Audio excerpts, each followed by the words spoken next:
Hi, this is Roger. Welcome to my channel and thanks for dropping by for another random selection of cutting room floor clips. Hope you enjoy them. Okay, I've got two requests on this. One actually asked when the bulbs are likely to push out the new roots. Well, looking at what's happening on this one, I haven't got this in my records, but effectively this is the latest growth, the one with the spike. It's fully mature, it's actually in spike, and it is currently pushing out new roots. So I would suggest this particular Oncidium type doesn't push its roots out until the bulbs are almost fully mature, if not fully mature. As opposed to when the new growths come out. The only exception to that might be if there is a new growth lurking in there that I can't see, but nothing under the sheath. No, from what I've got, from the information I've got, new roots push out when the bulbs are mature. And the other one, I've got to stick my nose in the bloom.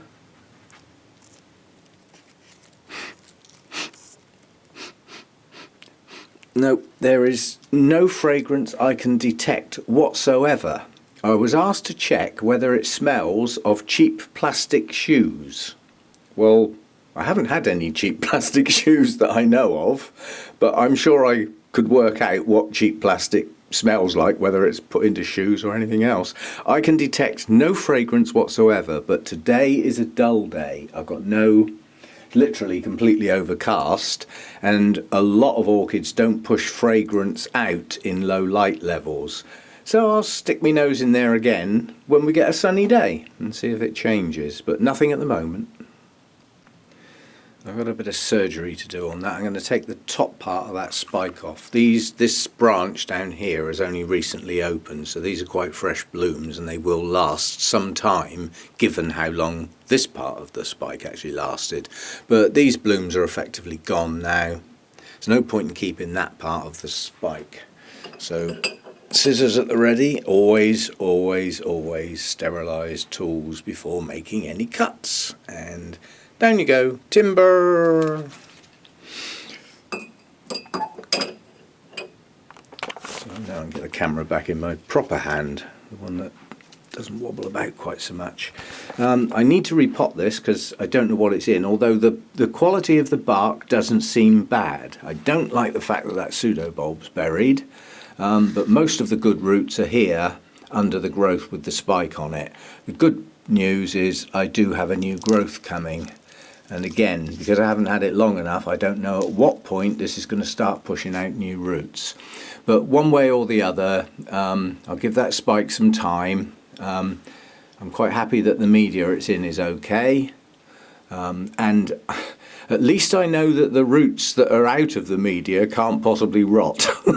And they do hydrate nicely. What's down in the pot I don't know.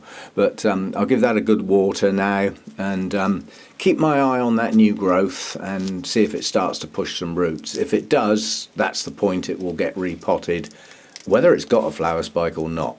So I always break away sheaths under new growths. It stops roots pointing upwards. You know, if the roots start to come out around that new growth and they've got quite a hard sheath around them, they'll point up. And then they're very reluctant to turn back down and go into the media. So that's what I do. I always make a gap for the roots to go down if they can. Okay, that's that one. Let's have another quick look at those. They are pretty special, aren't they? No fragrance, but I don't need fragrance with colours like that. As the question came up on the Catatanti as to when new roots come out, I am keeping those notes now, but they're going to take quite a long time until all of my plant records are updated, because I've got to wait for the point on each individual plant when the new roots come out. But if you look at this one, that new growth is pushing roots out now. Yeah? So an ideal time to repot this one is just after you see a new growth starting, because you know the roots are going to follow on. As opposed to Catatanti, which is why I nearly lost the plant, that's what I did. I repotted it as the new growth started. And when did the new roots come out? Months and months and months later. So I disturbed its existing root system at a point where there were no new roots to replace it. This timing is important. You know, it is. That's why I'm starting to keep those records. But here we go on that one. That's a no ID Cambria. It was the one that looked very like an odontoglossum shaped bloom, and it was bright yellow. Hasn't long lost its spike. But yeah, you know, I can now update my notes on that plant, specifically that plant. New roots come out just after the new growth. Perfect. I wish all my plants did that. Dendrobium kikis. We have those that sulk, and we have those that burst forth.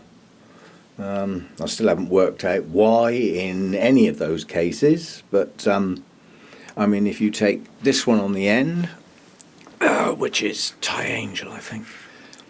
Yeah, that's Thai Angel. That's a Phalaenopsis type, allegedly.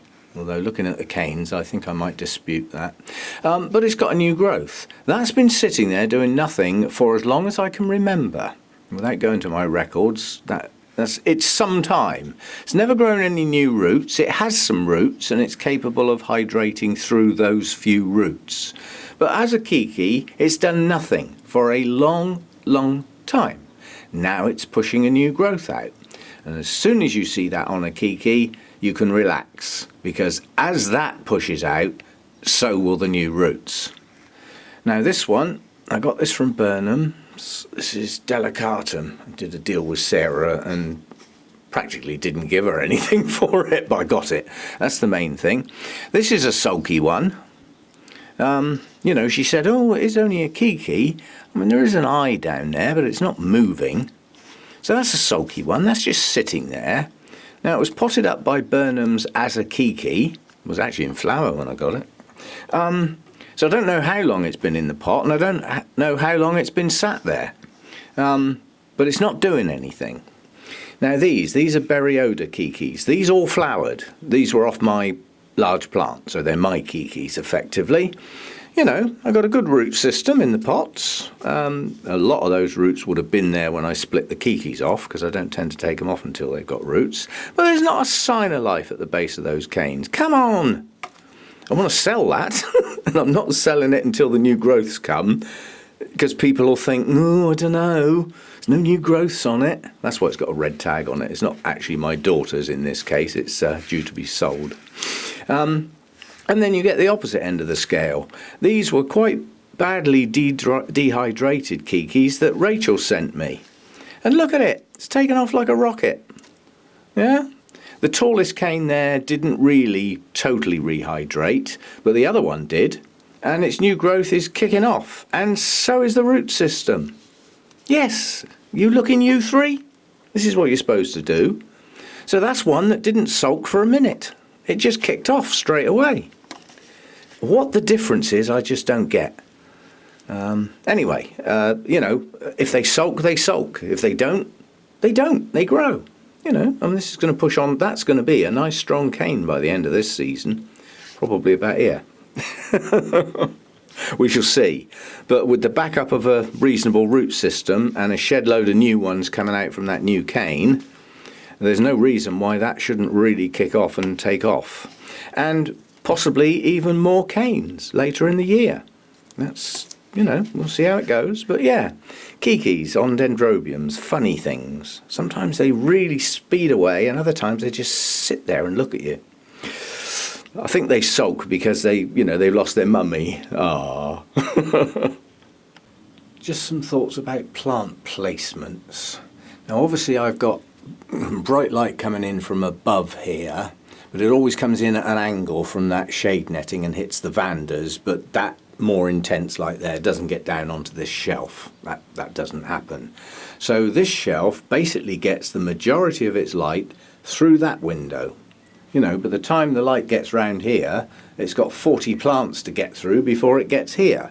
So this gets morning light, which is less strong. It's not midday sun, but nonetheless, the sun comes in this way. So the plants up this end get more of it for longer. These get less of it. Does that make sense? Dendrobium kikis, Phalaenopsis. So they don't get any bright light till the last point at which the sun comes along that glass. And then they don't get it for long, because by the time it gets there, it's going to move round there quite quickly. And I'm just about to put a load of big oncidiums in front of them. So although they're on a high shelf, they're not getting the bright light. It's all diffused and shaded by other plants and stuff, because otherwise they might start burning, which is why I've just said that, is I'm just a trifle worried why that leaf should decide to go on that plant. Now, it might be it's had a bit too much light. I have noticed on this one that the spots on it are better recently, and I suspect that is because it's getting more light than it was. Now, I had a chat with Sarah about this, because somebody said that's not Phalaenopsis equestris, that has not got spotty leaves, it's got plain leaves. And I said, well, it came from Burnham's, it's not like them to get stuff like that wrong, and I mentioned it to Sarah, and she said, oh, not again. An admission. She said, all our Phalaenopsis get brought in. We don't hybridise or mess around with Phalaenopsis trying to produce seed and stuff like that. They're all bought in. And sometimes we might buy in quite a lot of an actual named Phalaenopsis. And we're totally reliant on the suppliers giving us what we've asked for with the right tags in the pots. You know, but when you're running a really big nursery, you don't necessarily check them that thoroughly. You rely on the suppliers getting it right. So she happily admits that this may well have been mislabelled, and it's not equestris. But hopefully it'll flower in the not too distant future, and then we can have a good look at the blooms, because if it isn't equestris, I'm almost certain I know what it actually is, which is what people put in the comments last time I mentioned it, when they said that's not equestris, it looks far more like this, which always has spotty leaves. So we're getting there. But yeah, so, you know, even a reputable orchid nursery can still have mistakes on labelling, not as a direct result of their own efforts, but as the results of other people's efforts and their, well, what I can only call carelessness. Anyway, that's just a word on that one. So why are you doing that? Have you had a bit too much light, or are you just the old, well, it is the oldest leaf. Has it just had its day? I mean, it has just produced quite a nice new one. We'll see. Another word about plant placements. You know, I've just watered that kiki that's sulking, and I'm just about to put it back over there with the other Dendrobium kikis. That's where it lives. But have a think about what I just said about the light coming in through that window in the main. You know, an amount comes in from above, but most of the light's going to come in through that side.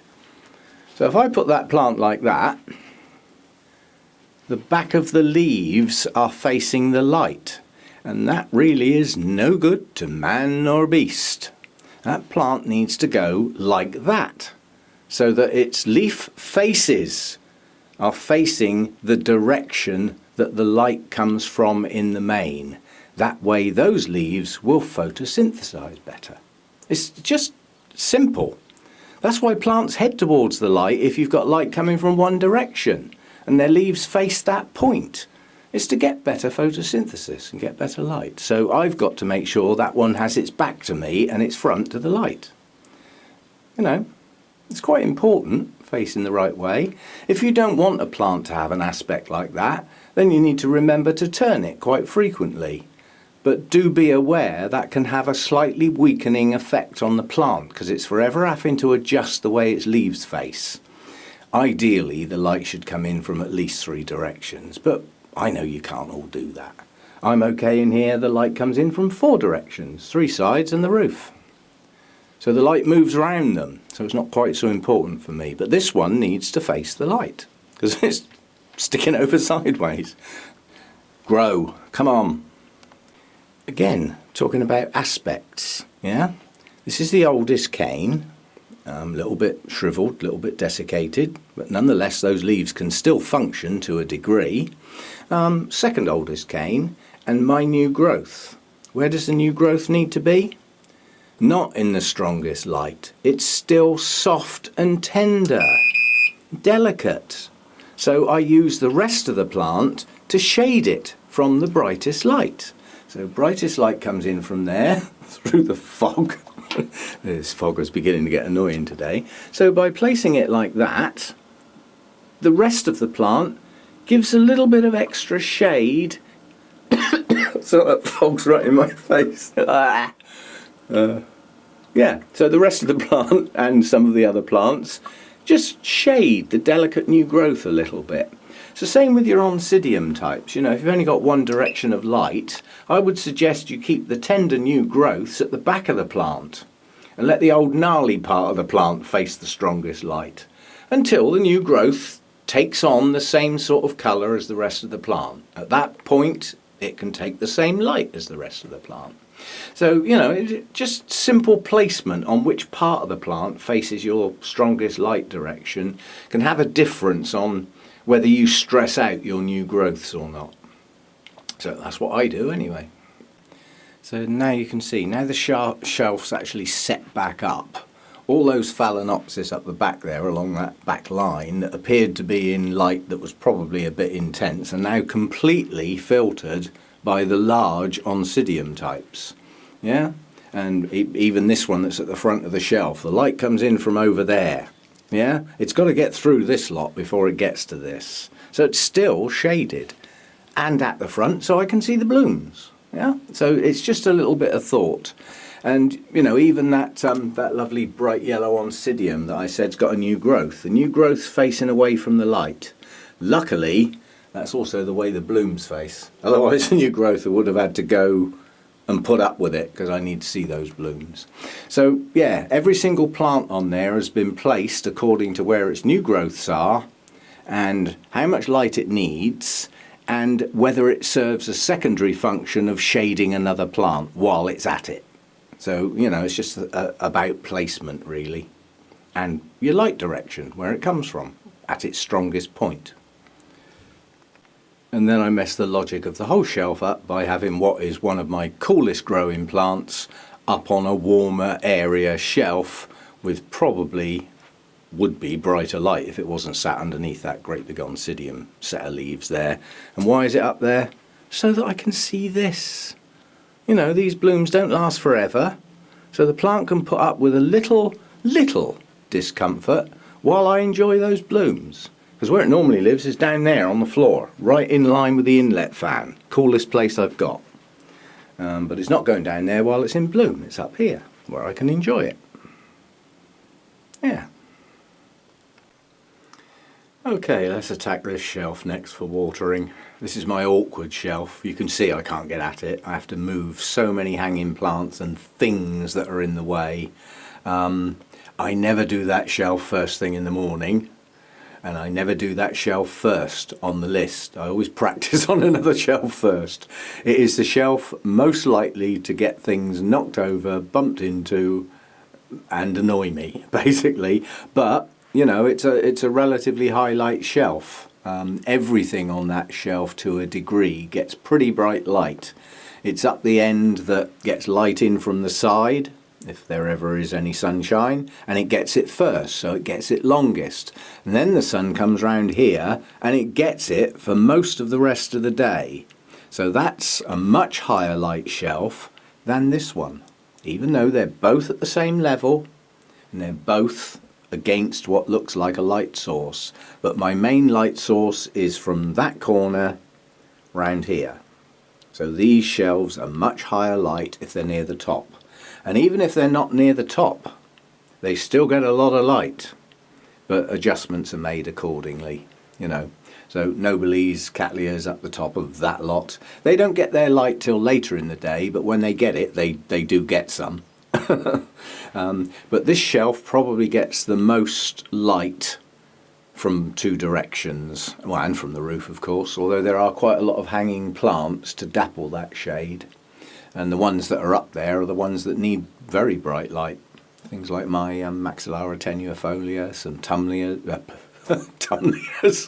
Tolumnias are up there as well. So, you know, it's a variety of places to put the plants. And every time I clear a shelf off and water the plants, when I put them back, I think about each one yet again.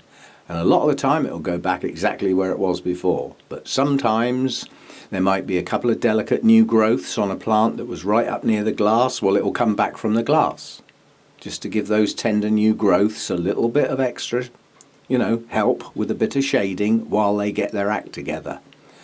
Yeah? So, yeah, each plant gets its own place and a reason for its placement. Sometimes it's because it's so big and it's the only flipping place I can put it any sense. But most of the time the light is thought about and the angle the plant faces is thought about. Case in point, I just took those two hanging plants out the way to get at that shelf, picked up the first orchid to water and promptly knocked that one into the Vander bucket. Now that doesn't sound too bad, that's a nice soft landing, yeah?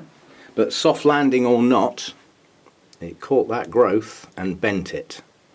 Now that's one of the new growths. That will be a shame if it's lost, but accidents happen. I mean, it has got new growths coming on it, and it has got other growths. It's not the end of the world, but nonetheless that was a good strong new growth with potential to flower. Now luckily it sits nicely in that sheath, and if it's only had a bend to it and it hasn't completely damaged the structure up that stem, it's bent about there. I'm not going to bend it again. It might recover itself, but all I need to do is watch the leaves. If the leaves start to yellow and everything, then there's obviously no nutrients getting up that stem. Yeah, but disaster number one, they happen. I'm sure we've all knocked plants over and broken flower spikes and broken off new growths, said the appropriate words that go with that sort of thing. I said mine off camera. Surprised you didn't hear it, because, that's one of my Latorias. They're new to me, and they are precious. They've taken a long time to get, but, these things happen. That may sort itself out. Anyway, let's get on. Thanks for watching. Hope you enjoyed this video. If you did, don't forget to click the like button. If you didn't, you know what to do. And if you want to see more videos like this and my other videos, including culture, care, repotting, mounting, and mainly orchid related topics, don't forget to subscribe to my channel. That way you won't miss out on anything. And thanks for dropping by. See you next time.